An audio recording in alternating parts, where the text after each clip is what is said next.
High above this Essex airbase, it's easy to see why the Home Office would view this facility as an attractive option to house asylum seekers. Across the site are multiple disused buildings, former residential blocks, which could easily be adapted to accommodate migrants. But right next to the Wethersfield airbase is the village it took its name from. A quiet community now united in opposition to such a large-scale accommodation centre right on their doorstep. At the moment, what we're expecting is from the 1st of April, the Home Office will take charge of the site. Tony Clark-Holland, a leading voice in the campaign against the plans, says the communities around this base would be overwhelmed by such a large accommodation centre. Some people are worried about voicing that concern because suddenly they're deemed to be racist, and that is not the case. If it was any group of young males, anywhere, people could feel concerned. The strain that would put on the local communities and local services, there's no facilities here.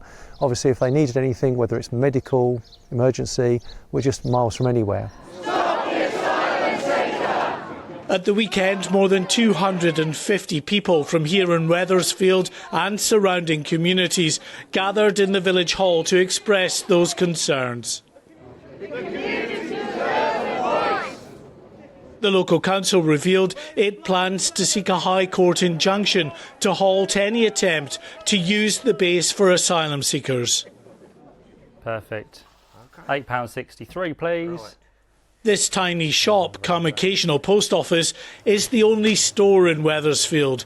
The owner says the lack of any engagement from the Home Office is simply fueling their concerns. If it's a detention centre, that's no good, surely, for people who are unfamiliar with the area, being cooped up in one small space. But then if they are allowed to roam free, then again, it's another concern. So we're not saying we don't want them, it's just the fact of it's not the right place to have them in a very secluded village.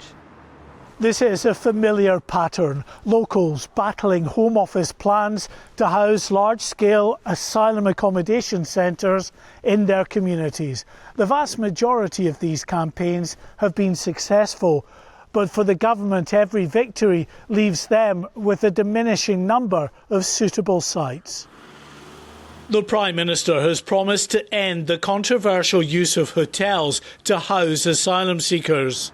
Larger scale accommodation centres on government-owned sites might seem like a logical move, but not to those who live right next to these planned facilities. Mark White, GB News, Wethersfield in Essex.